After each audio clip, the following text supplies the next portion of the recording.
in by Chapman. The Argentinian Higuain fires low. Goal! 1-0 Miami.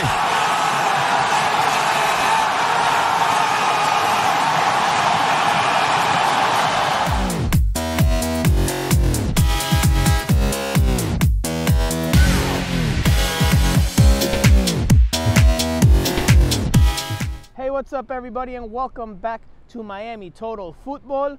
We're at Drive Pink Stadium at the end of another frustrating night for Inter Miami. The team suffered a 2-1 loss to rivals Orlando City in the latest edition of the Sunshine Clasico, El Clasico del Sol.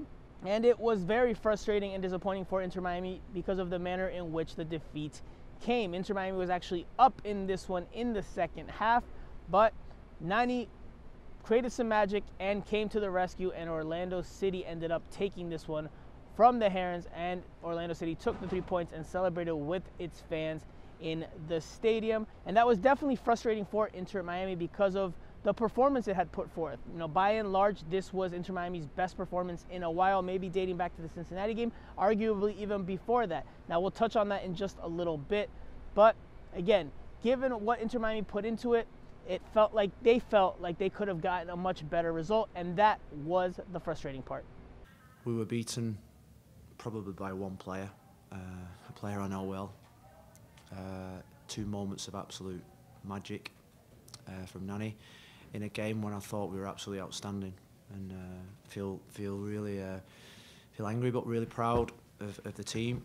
Now, soccer is a sport that's constantly about performances and results, and sometimes you can have the result without the performance, and sometimes you can have the performance without the result, as was the case today, because Inter Miami, for me, was much better than it's been for much of the last few weeks. Even going back to last week's game, which was improved against DC United, that 1-0 defeat at Audi Field.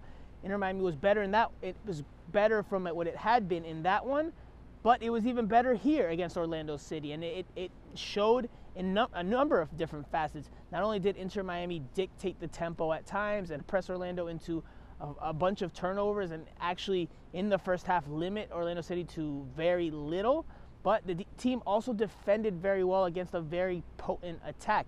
Daryl Dike and Nani were held in check for much of the game. I thought Leandro Gonzalez-Pires and Nicolas Figal, the center back tandem, did a very good job at that. They cut off everything that came their way, be it with their right foot, their left foot, with headers. They did a very exceptional job at that for much of the 70 minutes, but things kind of unraveled there towards the end for the entire team, not just for the defenders, but for the entire team. And obviously, they don't end up taking the 3 points. Now, we can touch into why that is in just a bit, but again, overall, this was a better performance from Inter Miami, and the foundation has been laid for them to build off of this. This has to be the bar. These last 2 weeks, the performance, especially today here at Drive Pink Stadium, that has to be the bar the team meets at a minimum going forward so that the results can follow. I think I said it before, DC. Pick players that were willing to run. Pick players that had the right attitude. Pick players that were really bought into the game plan. Players with energy. Players that were hungry. Players that would sprint forward, sprint back. That's the level now that we've got to accept. That's the level that if we fall below it, the players that don't sprint will be out of the team, and the players are enjoying that. And I think there's a level of performance, level of attitude now that's a non-negotiable. And when we have that kind of attitude and when we have that total commitment, you get the performance like we did tonight. Now, before we talk about individual performances, it has to be mentioned that Orlando City was playing its 3rd game in 8 days and 2nd in 4. So there were probably some tired legs for the Lions in this one, but Phil Neville astutely changed his tactics to capitalize on that and take advantage of that, because Inter Miami was cutting the flow and the rhythm that the Lions could play with, and that helped Inter Miami put the game on its terms a lot better. Now, we'll touch on the ending with Nani's magic and his heroics, but if we're talking Inter Miami players, I thought Blaise Matuidi had a pretty good game in the middle of the park, game that some people thought was his best in an Inter Miami jersey. I'd have to go back and watch the game a second time, which I will, as I always do after the fact, and really assess if that's the case. But he was definitely a step up from where he's been, and that was something Phil Neville and Blaise Matuidi himself talked about after the game. I think that Blaise Matuidi was fantastic. I thought he had his best game in an Inter Miami shirt. Even the games I saw last year, I think he performed at a level tonight that showed why he was he's a World Cup winner. No, like I told, I work hard in training. I think I am one of the player with experience, so I knew that I have to be better. So this night I wanted to prove that the team need me, and but at the end I'm disappointed because I can play well, but we lose. I prefer the team win. Now another player I'd like to talk about is Gonzalo Higuain. He scores shortly after coming off the bench, makes an immediate impact, the type of impact you'd like to see more often out of Inter Miami's designated players. Just creates something practically out of nothing and puts Inter Miami ahead in this one. But as we know, he did so coming off the bench. He did not start in this one. Second straight game, he does not start. Last game, he didn't even play.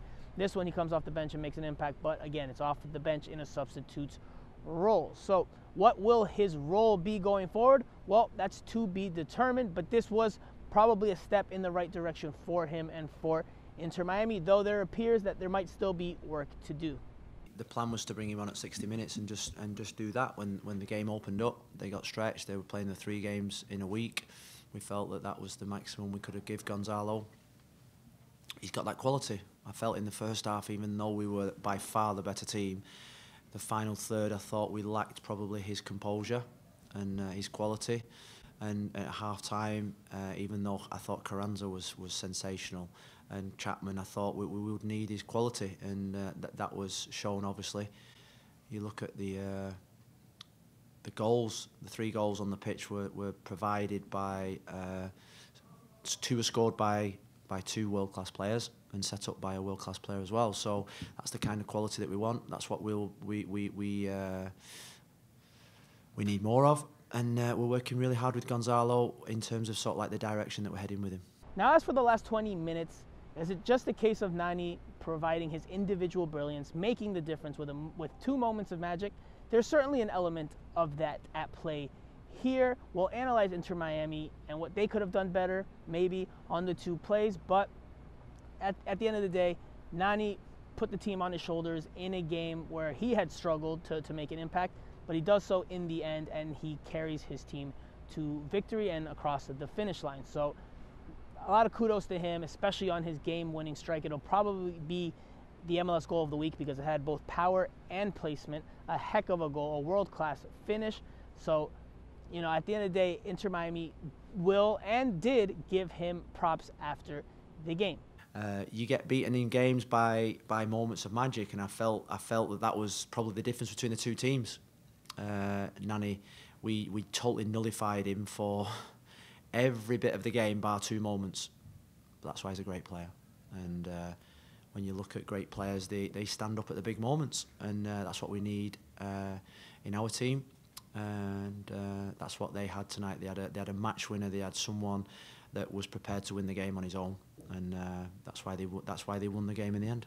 But going back to Inter Miami, what they could have done better, well, on the first one, Christian McCoon, maybe if he's a little more concentrated, or maybe if he defends a little bit better, or gets a better jump on the long ball, or reacts quicker, maybe Nani isn't able to send in that cross so early or so easily, and maybe he forces him out wide, or he forces him to play back, and that avoids that goal. And, you know, that's something that you could analyze and say that maybe something Christian McCoon could have done better on. And on the second goal, you could probably say that Nicolas Figal maybe showed Nani a little bit too much respect. Maybe he, you know, tired legs came into play there. Maybe he didn't want to get beat on the dribble or for speed. So he kind of just checked him from afar, but that was enough space against a player like Nani who has so much talent.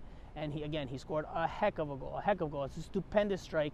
You know, a lot of credit goes to Nani for that, maybe more so than blame goes to Inter Miami's Nicolas Figal on that one. But there are things for Inter Miami to adjust. There's things for them to correct and address ahead of the next game against CF Montreal, and the team is well aware of that. We have to work on details because the details in football is the most important. You can play good, but at the end, you lose. But that about does it for now. What did you think of Inter Miami's 2-1 loss to Orlando City? Did the defeat leave you with a little more optimism than the recent ones, given the performance? Did you like what you saw from Blaise Matuidi, Gonzalo Higuain, Nicolas Figal, and Leandro Gonzalez Pires over the course of the match? Or do they still all, or some of them, leave something to be desired? Let me know in the comment section below. And as always, please don't forget to like, comment, share, and subscribe. I'm Franco Panizo of Miami Total Football, and we'll see you guys here soon.